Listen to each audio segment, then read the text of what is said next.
Okay, so what we have here is 406 EW10 J4 engine manual transmission. So this is a pan production. Um, all I mean is Nigeria assembly. So so the owner brought the vehicle for me to assess. I've not driven the car, so um,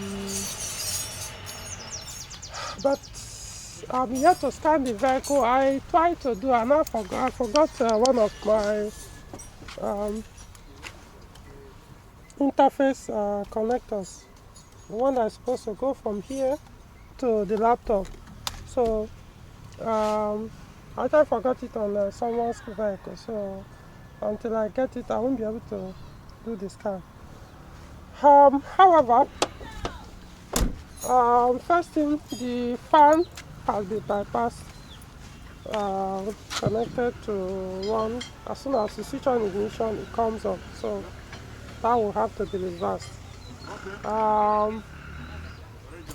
From the Without the scanning of the vehicle, there's a possibility that they change the engine ECU as well, and probably the PSI.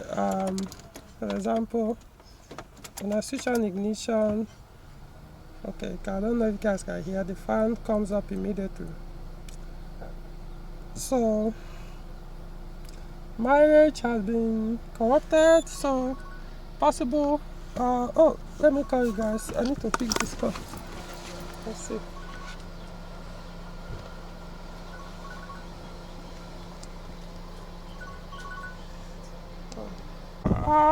It was the owner of the car that actually called. So I had to update so far.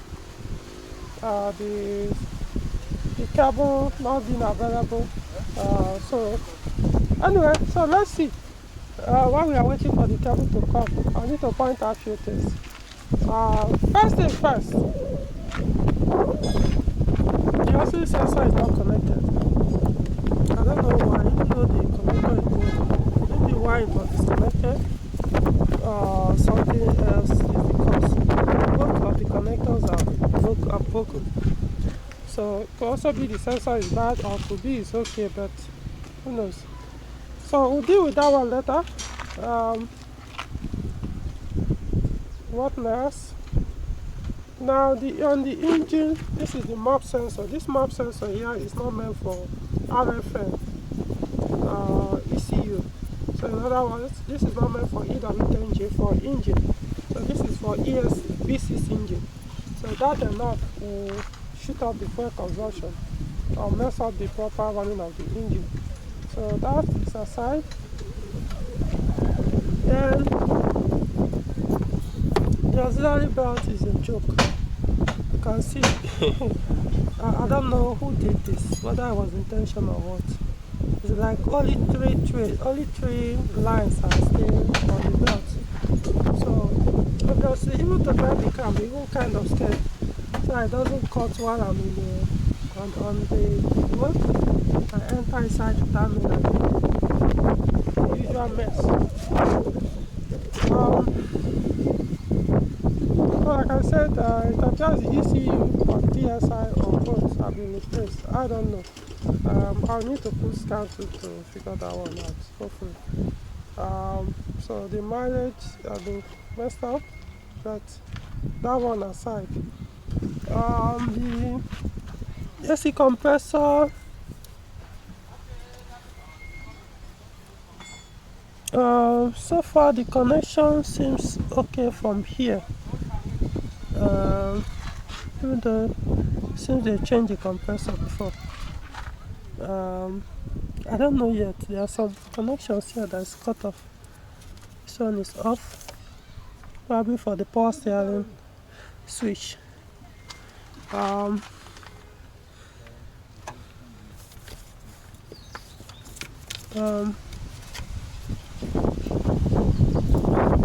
at certain things here.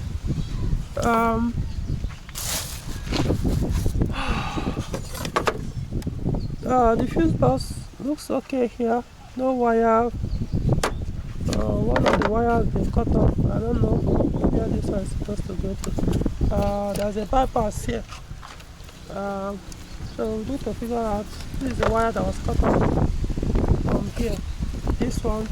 So I'll need to reconnect it and then know why it was cut off or whatever is supposed to power.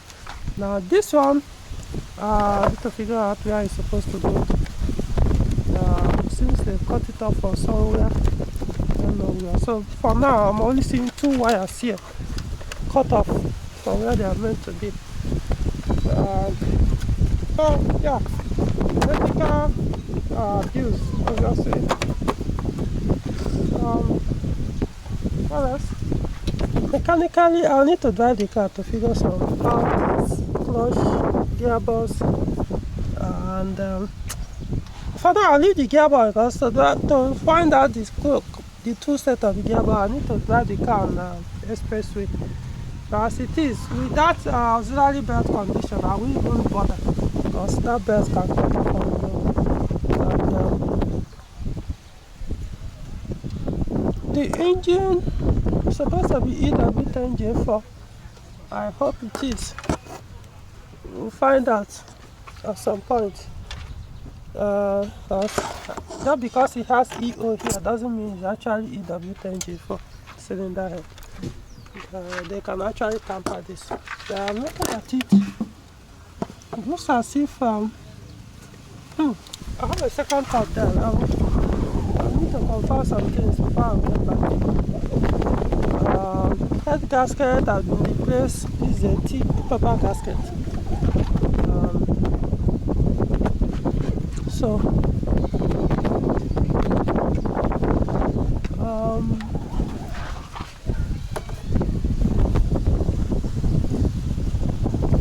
Let me confirm.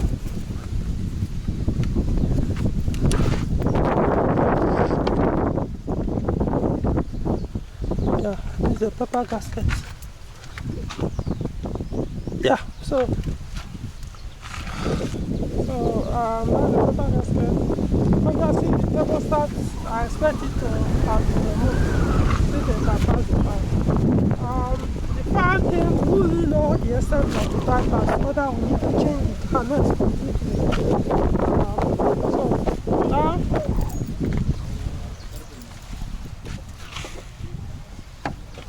here, since aftermarket remote control introduced,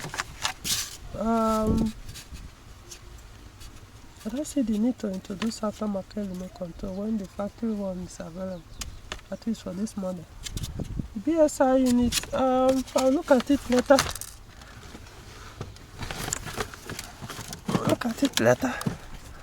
To know if they did some bypass there. Let me see if I can remove it now. Oh man. Okay.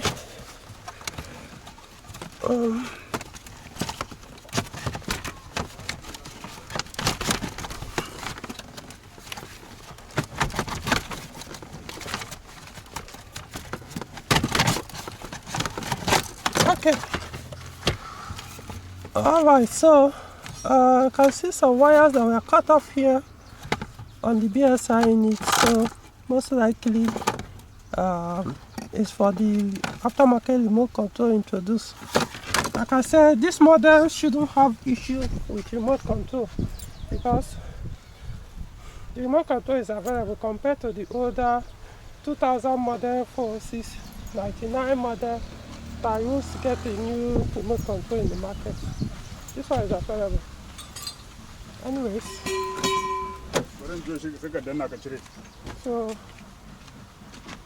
so let's see if they did a bypass on the AC blower.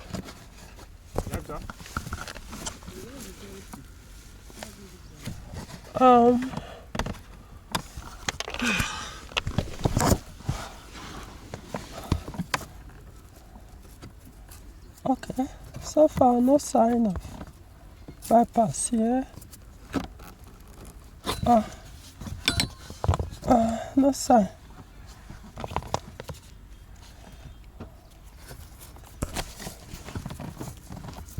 Nothing to touch anything here. resistor is okay. So now something I forgot to mention. So the fuel pressure, I've done the test. I see the fuel pressure tester. So let me show you guys.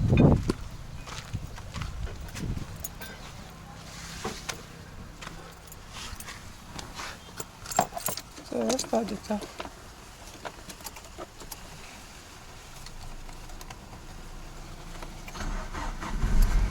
The battery is weak. I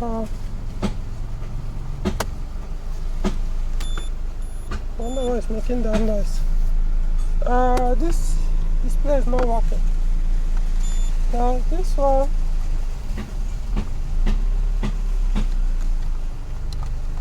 see, for some reasons the compressor doesn't go up, the AC button.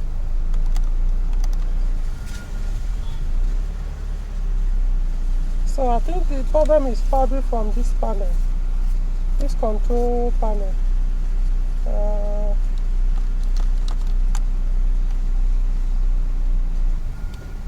So it comes up with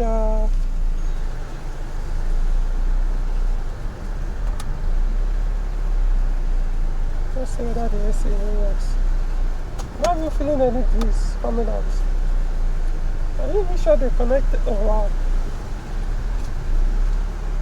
This one is not even connected. Nothing is coming out from here.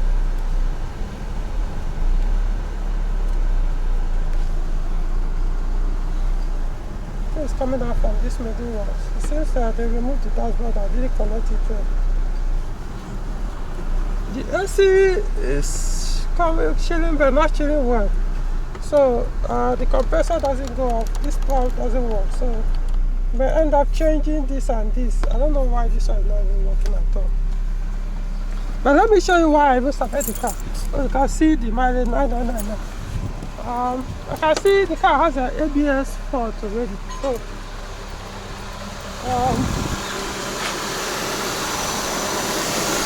now you can see the CSR, 50 CSR. So let's switch on the engine and now see the airbag. I'm not so much concerned since 406 they tend to have this airbag issue. Almost you start to see 406 with that airbag issue. So it's not a big deal for me. Now I can see the pressure has dropped drastically, almost to 10 psi currently. Before it's still going down. So what it means is if I almost to zero now, so it means the fuel pressure regulator is bad. I don't know which model is there, but most likely let's see whether it has a external fuel filter. There's something I can see from here.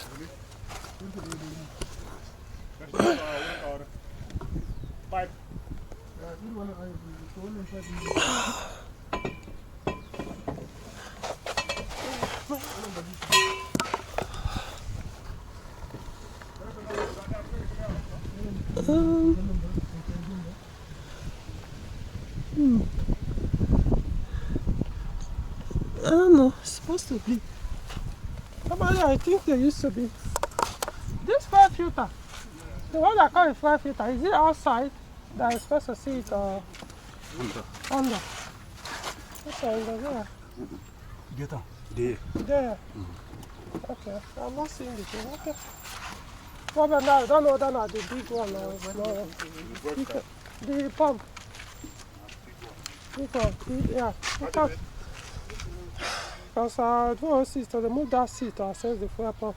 But I know pump production usually come with those two inlet and the outlet fuel pipe on the fuel pump assembly. So, and they usually come with the big head. So, the way it is, once you have that issue, this fuel pressure issue on that assembly, you have to change the entire case. You have to change the entire case. So, as it is, yeah, the fuel pump So the owner has complained of high fuel consumption. So all these things will contribute. The low fuel pressure. This one most time will cause heart start when your fuel pressure regulator fails. Will also contribute to a little bit higher fuel consumption, especially when there is higher demand on the engine. So the fuel pressure will not maintain 50 psi or 3.5 bar. Then what will also contribute is the disconnection of the oxygen sensor and map sensor. What else? So then the fan that is running constantly cold on with ignition on, and now the ECU we don't know if it's the one they tamper the ECU, because most times they do it. So we'll have to figure that one out too. Oh, by the way, interesting. You can see this is the punch canister valve. Seems somebody intentionally butchered the wire, not just cut it off. They cut off the two wires. I wonder where the wires are. That's another big mystery. If this thing is not working, the fuel consumption will stay high as well. So as it is, it's not there. So my issue now is, where do you even locate the wire? Oh man. See guys, I will always recommend, do not go and buy a car yourself. Do not go and buy. Okay, this is the connector. So yeah, connector is still here. So let me leave it out here so that let me put it inside. No, here is okay. So I will know. Somebody has actually worked on this wiring harness before.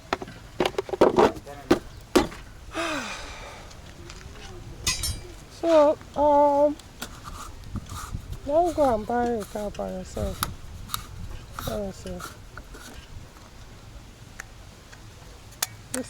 This one is not good. You have to be replaced. The coolant reservoir, of course, it's water that is there. The coolant reservoir cover is not good. God, I'm kidding me. This is not for 406 now. I've never seen the one for accounts with this. No, that's not. This is not for 406. Yeah, it might cover it, but it's not for 406, so you have to wonder. But meanwhile, the ATF is even below minimum. The power steering reservoir, below minimum mark. The cover is not the right one, if I'm not mistaken. Yeah, I've never seen a 406 power steering cover without. It's possible somehow, but this is the first time I'm seeing. That's my point. So what remaining now is for me to drive the car and then see. Yeah. See how the clutch behaves, suspension, and the engine. I don't expect the engine to work well, because without this injection system issue, there's no how it will work well. So I don't expect the best performance from it. So what I'll be focused on now is the clutch, suspension, depending when the cable for the diagnosis, for scanning comes, then I'll complete it, then I'll give you guys the full. I'll probably do a part 2 of this diagnosis, so I will tell you now, okay, the part 2 side. Oh, this is broken. Interesting. This is part of the engine mount bracket, so we have to change this. So only 2 bolts is holding the engine on the chassis. Okay, so that's it. So if I end it here, it means I'm going to do a part 2 of the diagnosis, and so take away from this, please guys. You can see everything I'm pointing out. These are the things why inspecting vehicles. The things I pay attention to. Anyway, the car has been purchased, so okay, so you see. So I just did I've done the test drive, and few things I noticed. The suspension is in a mess, especially the front one, and I still hear noise from the rear, but the front ones are just basically gone. So we really know until dismantle the entire suspension to now know what are what bad. The steering is very noisy. The more you accelerate, the more the power steering pump makes noise. So it's possible remember I show you guys the power steering oil level on the reservoir is too dangerously too low. So it probably could be the source of the noise on the power steering pump, or could be that it has also affected the pump. In this case, what I might suggest, we might try a used oil first. If the noise doesn't go away, then we change the pump and also the oil. But if the noise goes away, when you put a used oil to top it up, then we drain the oil completely and then use a fresh oil to to top up, not drain completely and replace with a new oil. So we'll keep our fingers not necessarily closed, just we'll see until we do the test on the power steering. So for the engine, the power not much expected. I wish I was expecting all those components, injection system components that are faulty or wrongly connected mounted will make the power not to be there. So the other complaint about the clutch, I don't know, the clutch not that bad though, but we may have to separate the gearbox and see it. I will leave that one until we get to that stage. I want the engines to work well before I can now tell whether there's a need to actually replace the clutch kit, because as it is, there's not much power. But the friction plates didn't behave that badly. Unless probably if I push the car high, I didn't push it hard because of the auxiliary belt not giving up on me and damaging the engine. So let's leave the clutch for now, but it may end up removing the gearbox to see the condition. Now the steering actually still has more problem. Now look at the way this thing is doing. You can see there's a clearance. As I'm doing this thing now, it's not reflecting on the tire at all. The tire is still so there's a problem. It could be on the steering column or the steering rack. So definitely the steering needs a lot of work. This needs to be replaced. Probably this as well. I don't know why this one is not coming out. It could be that it's good, but whatever I'm supposed to power it is not powering it. So we'll leave it for now. But this is faulty. So man, I also look at the data wire as well. So that is where I'm going to stop now. The diagnosis part 2 will continue once I get the cable for my PP2000 interface. I'll use it to do the scan and then tell you guys what I've been able to find out concerning the other things I won't be able to physically see with my eyes until scan 2 goes in. So that's where I'll stop here. Again, I'll repeat, next time, please guys, don't go and buy a car all by yourself and then later expect that okay, you can easily get them fixed. Because what is going to cost this owner to fix this car? So my own recommendation, man, 1 million naira is just like, I don't know, whoever owns the person is going to spend money on this car. What I mean they're going to spend. You're going to spend. I expect it to be over 1 million naira. What is going to cost to fix this car, or close to it, or a little bit below. I don't know until we start, especially the suspension. I don't know yet, because quite a lot of things are faulty. We may end up changing the ECU depending on what I find out when I scan the car. If it's those ones they've removed the I will call virgin brain balls, or then I will have to change it, get a complete kit. This one can be difficult to get, especially this 2003 ECU upward. The car is they changed a lot of glasses, windows here. I don't even know which year is this. So changed so many things here. But it's palm production, so I expect it to be from 2006. So this is 2006 production. So the ECU, they are not always. The ECU is available, new one. Don't get me wrong. If the owner can afford it, I would prefer new one. We buy a new one, program it, and that ends to close the subject. But they will cost more depending on the condition. If the BSI is okay, then and the ECU has been tampered, then I will recommend you look for money to buy a new one if you can afford it. So that's how I see that. So other than that, so this is where I'm going to end it. The rear suspensions, I mean, when you look at the tires, it looks as if there is no impact on the rear end of the car, because this tire is not straight. It looks tilted. Likewise, this one. You see.